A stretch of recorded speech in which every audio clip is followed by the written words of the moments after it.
Hello, welcome back to our channel, Glory in Family. It's been a long time. So we are back to still talk about family and what it is about family. Yes. I hope you enjoy our show. I hope you enjoy our journey with you guys. My name is Lillian Rantale Jones. My name is Mary Angela Chezira. Yes, and today Mary Angela Chezira, Mrs., is going to introduce us to our topic. I am? Yep. All right. So Mnange, you guys recognized we had to change the days when we post Glory in Marriage and Glory in Family because we realized we were sharing on the same day, and sometimes we're talking about Glory in Family, sometimes we're talking about Glory in Marriage.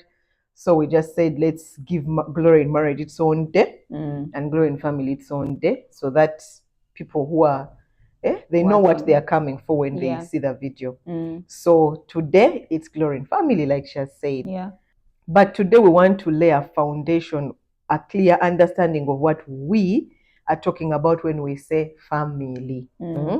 Because we all have this thing of my family, and yet it's you being used as a word without the context of understanding what that word actually means. The best example is in Fast and Furious. This guy is like, my family. Every time. And it's like, don't come for my family. But like, we know those are his friends, but they have created that bond of like, family. Don't dare. So today we want to bring the understanding of where God comes from when he's saying a family. What does a family look like? So we'll go back again to the beginning because it's what sets the stage for everything else.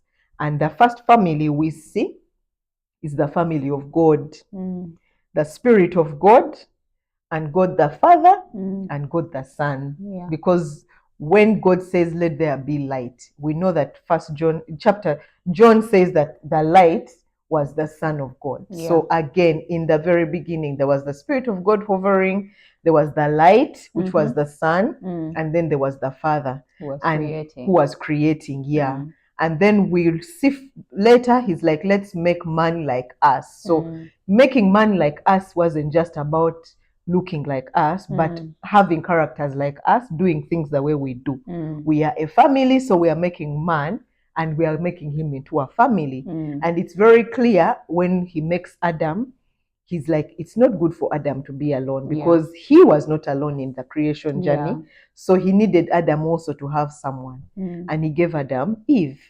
And then he told them, have children. So that is what the family contains. It has a father, it has a mother, and it has the capacity to procreate.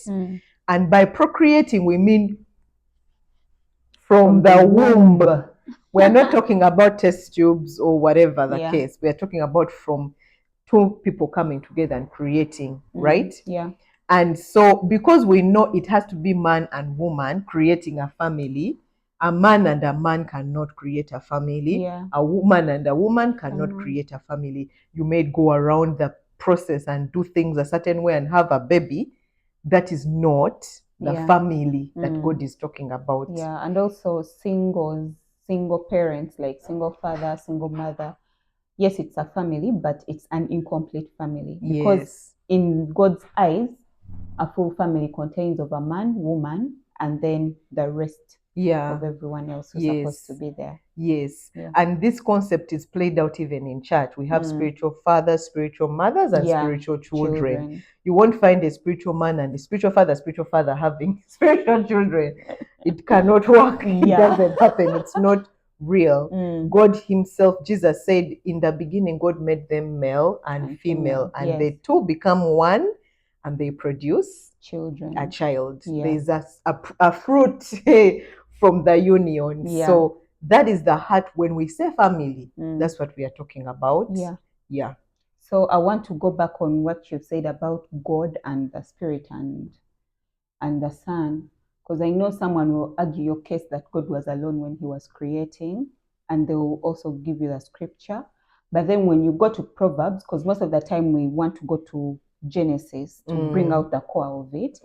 But then you go to Proverbs. Proverbs says that wisdom, and what's funny is wisdom is called a she. Yes. When you go to the Hebrew, it's a feminine noun. Yeah. It's not a male. So that means that through wisdom, God created the world. Yeah. Through wisdom. With wisdom, actually. Yes, with wisdom. In fact, yes, with wisdom, he created the world. Wisdom was his delight. Yes. Like a man, woman is his delight. So the same thing with God. Wisdom was his delight. And it also says that by wisdom a house is built. Yes. By wisdom there is understanding. Yes. There are many things concerning wisdom. And when you go into the Hebrews, wisdom is feminine.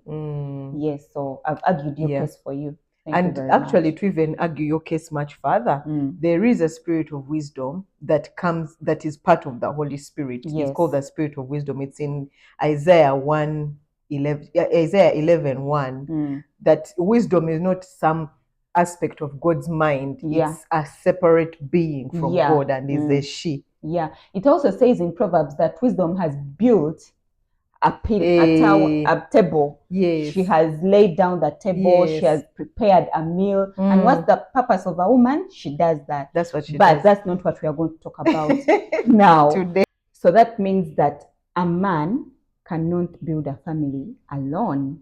You can't. Because if God needed wisdom to build a family, or to create the world, that means that also a man needs a woman to create other children, or to procreate, or to build a family. To bring fruit. Yes. So why are we saying that a single life, a single family of single mom, single dad is not complete? It's broken. I'm sorry if it's a rude word, but it's true. You'll find that something is lacking in that family because it is not complete. Yes.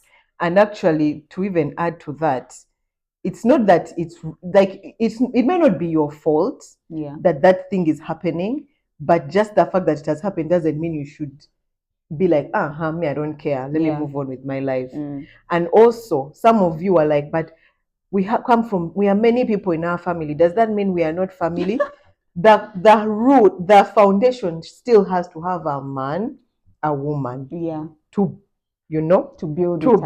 Because you might even be living in a home whereby you're not even related at all, but there is an establishment of a man and a woman. Yes. If you find a home whereby there are, let me say, teenagers living in that home, that's not a family. Yes, there are maybe siblings, friends, but that doesn't make a family. Yes, they bond, they do all that kind of thing, but it's not family. Family is derived from man, his seed, his vision, what they're supposed to work on. Yes. Because here, when you go in a home of teenagers, they do not come to one conclusion. They're just living together because, hey, there is freedom in this place. I can do what I want. I can come back at any time I want. But you're not going to do that in a man's home. No, you're not. He's definitely going to give you a time when you should be home, a curfew. He will tell you by 10, I want you in the house. Yes. By this time, you're up. I want this and this set, which is not going to be in those homes whereby it's just teenagers who are having a good, or youths. Let me use youths because mostly teenagers don't get their own homes. But youths from 20 going up, those ones, it's okay. We live together. That doesn't make a family. Doesn't make it a family. Yeah. And a family has a purpose. When God made Adam and Eve, he gave them a mandate. He told them, be fruitful, multiply, have dominion over the earth. Yes. Your family, you should have a purpose for your family.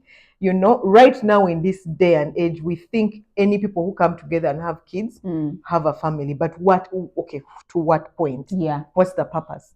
God made kids because he wanted people to rule and reign with him. Yes. So he also put that same thing in us. We should have kids for a reason.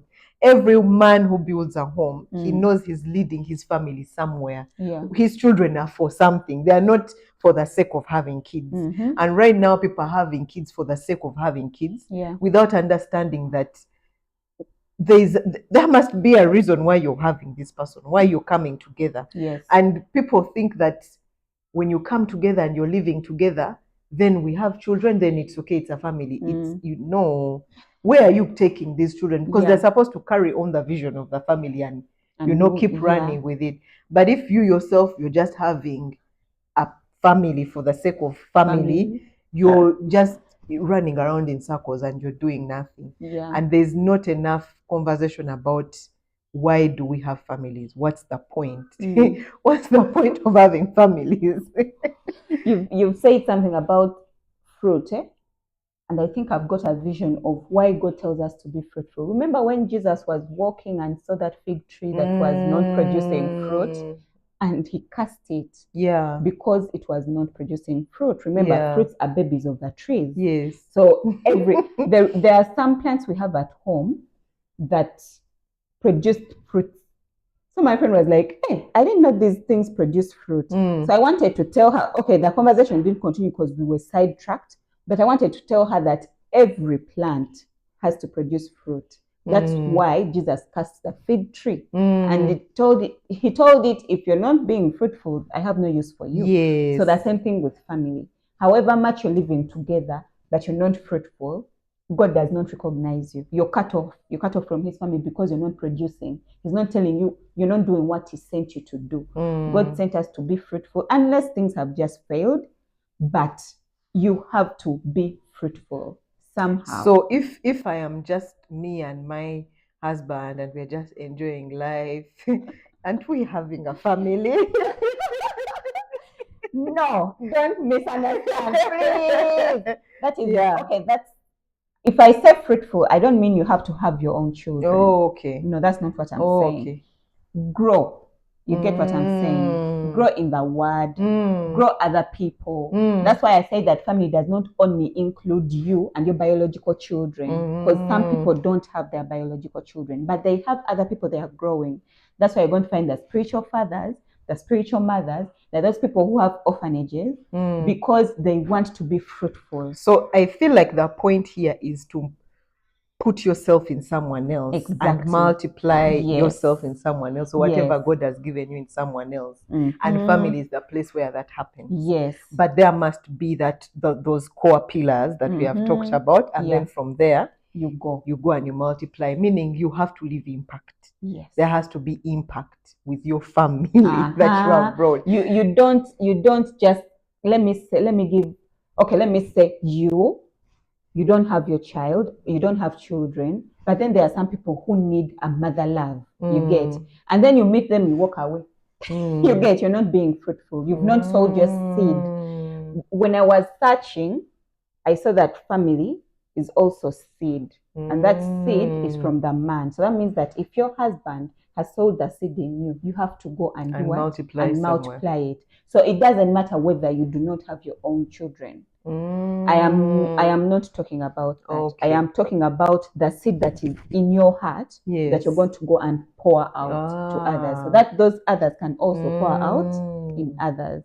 Thank you so much. Yeah. Actually, that now just takes me back to the big picture of God our Father and us being in his family and multiplying what he puts in us in the world. Yes. But also the devil envies God and wants to have his own family. Laughing at his face. And he wants to multiply his things also in the world. And he comes and he pours his seed in things, just as God comes and pours his seed. And then the battle is who is going to win, who's going to take over the world.